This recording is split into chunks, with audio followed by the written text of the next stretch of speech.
Iniciamos aqui uma playlist para tratar sobre governança familiar e todos os temas que vão decorrendo disso e por que vale a pena se aprofundar em cada um deles, né?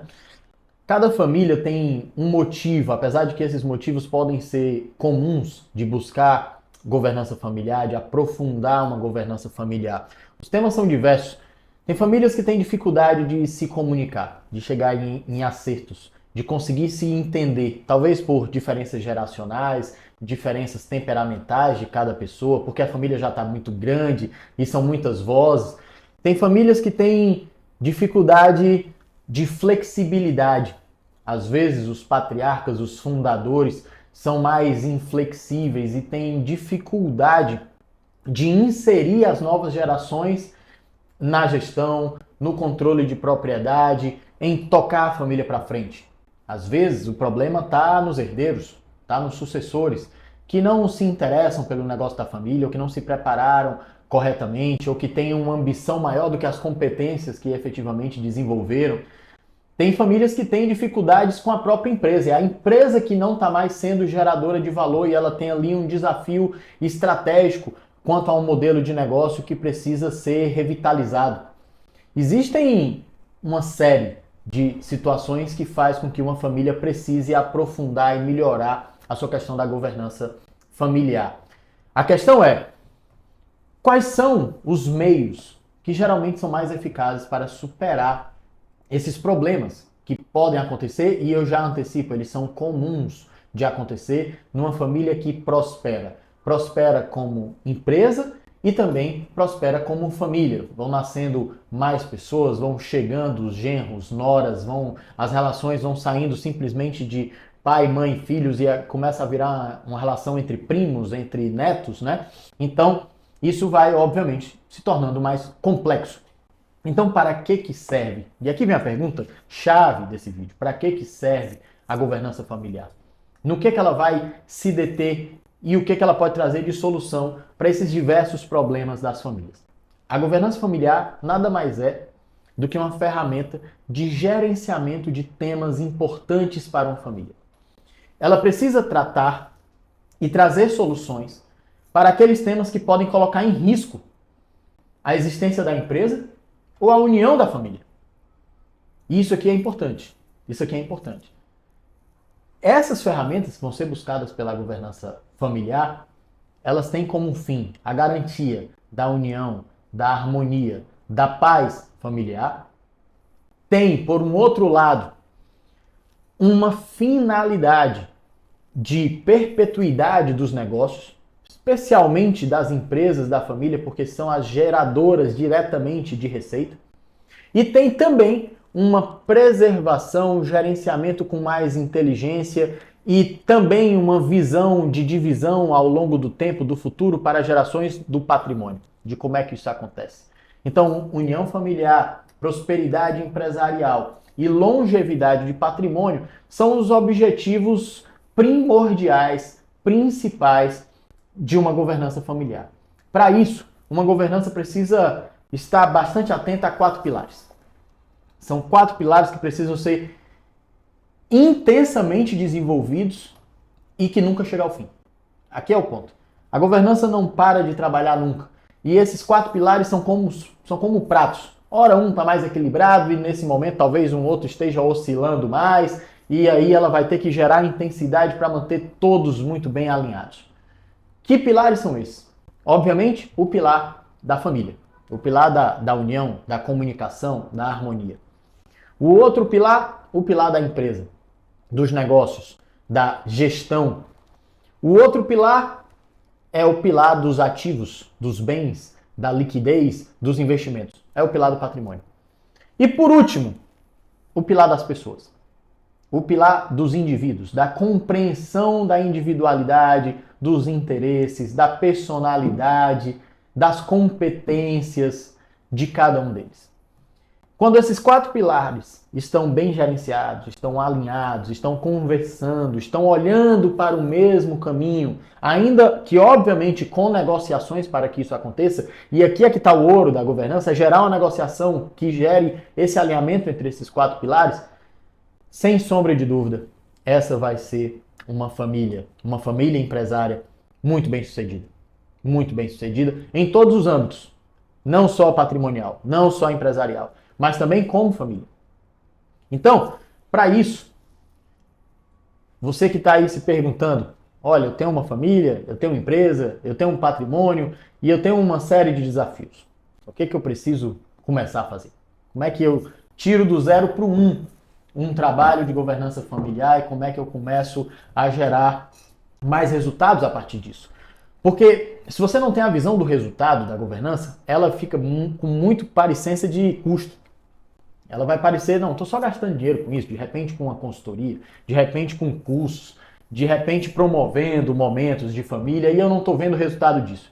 Então, para que a governança pare de ser meramente vista como custo, você precisa ter muito claro quais são os objetivos que ela vai gerar. Os objetivos que nós até já falamos mais para trás, eles precisam ter atos concretos, eles precisam ser tangíveis. E uma primeira coisa que deve ser feito para uma boa governança familiar são movimentos de negociação. O que são esses movimentos de negociação? Primeiro você precisa identificar quais são os problemas que a sua família vem concretamente vivenciando. E se você prestar bastante atenção e perguntar a mais gente, que não saia só da sua cabeça que está vendo esse vídeo aqui, vários problemas de pequenos agraves vão aparecer. São problemas relacionados a, talvez, contratação de familiares para a empresa, talvez de demissão de familiares da empresa. São problemas relacionados, talvez, a um conflito entre funcionários não familiares e funcionários familiares. Talvez o seu problema não esteja diretamente aqui na gestão mais tática do negócio ou operacional. Talvez a sua dificuldade seja em descobrir quem é o sucessor para a sua empresa. Aqui é um problema que pode surgir, que você mesmo liste, ou os seus filhos, ou netos, enfim, herdeiros em geral, apontem isso como um problema. Pode ser que o seu problema seja simplesmente de falta de entendimento entre as pessoas. Então, a primeira coisa que você tem que fazer é listar esses problemas. Lista. Não problemas genéricos, não problemas que famílias vivem, problemas que a sua família vive. E aí você lista lá. A partir disso, um trabalho de articulação precisa ser feito. E ele começa entendendo os interesses de quem tem interesses relevantes. Que interesses relevantes são esses? São pessoas que estão diretamente relacionadas à família e propriedade e interesses também que podem ser percebidos no âmbito da empresa. Tá? Por onde começar? Empresa ou família? Se a sua família tem um âmbito de influência, de propriedade, de gestão muito forte na empresa, comece pela família. Porque o alinhamento da família vai repercutir diretamente numa melhoria empresarial e aí depois você vai lá e intensifica o seu trabalho na empresa. Então comece pela família. E começa-se por onde? Por onde é que se começa? Se começa por duas coisas, dois elementos concretos. Eles são absolutamente concretos. É o que nós chamamos de protocolo familiar. O protocolo familiar é como que um acordo de sócios, mais conhecido no mercado, mas ele não tem uma finalidade, vamos dizer assim, tão jurídica. Ele é um documento social para gerar por escrito os acertos que aquela família fez em negociações conversadas. Esse protocolo ele serve como um mapa, como um registro de memória de acertos de pontos relevantes. Lembra daquela lista que nós pedimos para você fazer com os problemas que a sua família vive e que são potenciais também problemas que a sua família pode ter de agravamento? A solução, o acerto para todos esses problemas tem que estar nesse acordo. E esse acordo ele tem que ser feito diretamente com aquelas pessoas que vão gerar influência na sua família, especialmente os herdeiros, juridicamente falando. Então, esse documento ele precisa ser construído. A literatura diz que ele se consolida ali com 2, 3 anos. Você vai olhar e diz assim, meu Deus, eu pensei que isso é uma coisa rápida. A versão 1 pode ser rápida. O que é a versão 1? A primeira escrita dele pode nascer em meses. Aí vocês vão lá e assinam. Só que no momento em que vocês começarem a vivenciar aquilo que foi acordado, outras coisas vão surgindo. A compreensão do que foi acertado na prática pode gerar, vamos colocar essa cláusula também, porque a gente percebeu que vivenciando isso aqui houve necessidade de um ajuste. É por isso que se fala em consolidação lá para uma versão 2 ou 3, que essa sim vai nascendo ali entre 2, 3, às vezes 5 anos, a depender da família, e aí a família vai ganhando maturidade. Mas ter o documento escrito, em meses, pode-se construir uma versão 1. E é fundamental ter um documento por escrito, porque isso baliza a conversa. Isso facilita, lembra? Foi isso que a gente acordou. E às vezes não é só por falta de caráter das pessoas, não. Às vezes é porque é memória mesmo. Você combinou uma coisa aqui em setembro de 2024, e aí quando chega aí em setembro de 2029, pode ser que não se lembre mesmo. Uma pessoa que estava na mesa eventualmente faleceu, alguma coisa assim. A memória pode falhar. A escrita vai superar isso. Ela vai dar tom ao que foi combinado verbalmente e vai estar ali no papel, inclusive assinado, dando prova de que realmente aquela pessoa participou daquelas negociações. Primeiro passo, um acordo escrito. Protocolo familiar, obviamente depois de ter havido o movimento de compreensão de problemas, compreensão dos interesses das pessoas envolvidas, e aí um enlace fundamental, super importante dessa articulação, dessa conversa e depois do registro por escrito. Esse é um passo importantíssimo. Esse é um passo importantíssimo. Um segundo passo que pode acontecer logo depois da formulação do protocolo familiar ou até já aproveitando esse momento de negociações e articulações para e passo, junto, em paralelo com a sua confecção, que é o conselho familiar. É o conselho familiar. E ele é absolutamente concreto também.